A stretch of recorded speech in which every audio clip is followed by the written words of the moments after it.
오늘은 생수의 힘이라는 제목으로 하나님의 말씀 증거하도록 하겠습니다. 새 성전의 문지방에서 물이 흘러나옵니다. 우리 1절과 2절을 다시 한번 보시도록 하겠습니다. 시작. 그가 나를 데리고 성전문에 이르시니 성전의 앞면이 동쪽을 향하였는데 그 문지방 밑에서 물이 나와 동쪽으로 흐르다가 성전 오른쪽 제단 남쪽으로 흘러내리더라. 그가 또 나를 데리고 북문으로 나가서 바깥길로 꺾여 동쪽을 향한 바깥문에 이르시기로 본즉 물이 그 오른쪽에서 스며 나오더라. 이제 그 흘러나온 물이 500m를 가니까 물이 발목에 차게 되고요. 또 500m를 더 가니까 무릎에 차게 되고, 또 500m를 더 갔더니 허리에 차게 되고, 이제 500m를 더 갔더니 헤엄칠 강이 되었다는 것입니다. 여기서 물은요, 생명을 이야기하는 것입니다. 또 다른 말로 하면 은혜입니다. 그래서 물이 지나가는 곳마다 생명이 충만하게 된다는 것입니다. 그런데 이 생명이 어디에서부터 나오는 것인가 하면 성전에서 생수의 강이 흐르게 된다라는 것입니다. 그래서 죽은 것들을 다 살리고 마지막에는 죽음의 바다까지도 살리게 되더라. 이것이 전체 메시지입니다. 그러면 자세하게 무슨 메시지가 있는지 간단하게 몇 가지로 살펴보도록 하겠습니다. 첫째, 생명의 출발은 성전이라는 것입니다. 신약에 보시면 성전이 예수님이라고 우리에게 말씀해 주시죠. 그래서 생명의 모든 출발이 예수님으로부터 시작이 된다는 것입니다. 대부분에요, 도시들을 가보면, 대도시들을 가보면 다 강들이 있습니다. 그렇죠? 대표적으로 우리나라 서울의 한강이 그렇습니다.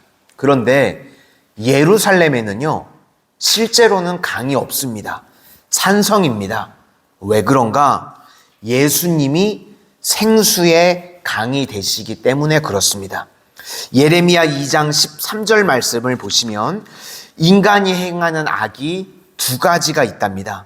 첫째는 생수의 근원이 되는 나를 버린 것. 그러니까 생명이 예수님으로부터 나온다는 것을 버렸다는 것입니다. 그리고 또 하나는 스스로 웅덩이를 판 것인데 그것은 물을 가두지 못할 터진 웅덩이들이니라. 하나님께서 우리에게 이 모양 저 모양으로 축복을 주시는데 인간이 어리석게도요, 내 힘으로 그것을 유지하겠다고 그런답니다. 그것을 스스로 판 웅덩이라고 성경이 말씀합니다. 그러니까 인간이 악이라는 것이요, 생명의 근원이 되시는 예수님을 거부하는 것, 이게 악이고, 또 하나는 하나님께서 우리에게 이 모양 저 모양으로 주신 은혜들이 있는데 그걸 내 힘으로 지키겠다고 하는 거, 그거 바보짓이라는 것입니다. 그래서 우리는요, 평생에 생명의 근원 되시는 예수님만을 붙들어야 될 줄로 믿습니다. 오늘도 우리 성도님들 생명의 근원 되시는 예수님만 붙드는 은혜가 임하게 되시기를 소망합니다. 두 번째 메시지는 생수의 강이요, 성전에서 멀어지면 멀어질수록 깊어지고 있다는 겁니다. 보통 우리의 선입견은 은혜가 제일 많은 곳이 교회다라고 생각합니다. 그래서 이 험한 세상에서 교회에 은혜 받으러 간다. 그런데 교회는요, 은혜가 많은 곳이라기보다는 은혜가 시작되는 곳입니다. 지금 이 시간이요, 은혜가 시작되는 시간입니다. 그리고 이제 성전과 멀어지면 멀어질수록요, 우리 은혜가 깊어져야 될 줄로 믿습니다. 이것은 전도와 선교의 메시지입니다. 그래서 우리 마산 성은교회도요, 우리 안에만 고여 있으면 안 됩니다. 고인물의 대표적인 교회가 예루살렘 교회. 결국은 하나님께서 고난과 핍박을 주셔서 다 흩어버리셨죠. 그런데 흐르는 물의 대표적인 교회는 안디옥 교회입니다. 그러므로 교회 안에서요, 전도, 선교는요, 선택이 아닙니다. 우리 교회는 전도와 선교가 필수가 되어지는, 그래서 교회에서 멀어지면 멀어질수록 은혜가 더 깊어지는, 은혜가 충만한 교회가 될 수 있기를 소망합니다. 세 번째는 성전에서 흐르는 물만이 죽은 바다를 살릴 수 있다는 것입니다. 사이로 흘러들어가는 물이 두 가지가 있습니다. 하나는 요단강물. 그런데 요단강물의 특징은 사이로 흘러 들어가기만 하면 물이 죽습니다. 그러니까 생명이 사망에게 먹힌 바 되는 것입니다. 요단강은요, 세상의 가치, 선행이나 도덕, 종교, 착함, 이런 것들입니다. 그런 세상에 좋은 것들로 안 된다는 것입니다. 그런데 성전에서 흐르는 물이 들어갔더니요, 살아나게 되더라는 것입니다. 우리 9절을 한번 보시도록 하겠습니다. 9절입니다. 시작. 이 강물이 이르는 곳마다 번성하는 모든 생물이 살고 또 고기가 심히 많으리니 이 물이 흘러 들어가므로 바닷물이 되살아나겠고 이 강이 이르는 각처의 모든 것이 살 것이며. 아멘. 우리 12절도 한번 보시겠습니다. 12절입니다. 시작. 강 좌우가에는 각종 먹을 과실나무가 자라서 그 잎이 시들지 아니하며 열매가 끊이지 아니하고 달마다 새 열매를 맺으리니 그 물이 성소를 통하여 나옴이라. 그 열매는 먹을 만하고 그 잎사귀는 약 재료가 되리라. 그러니까 생명도 주고 치유도 된다는 겁니다.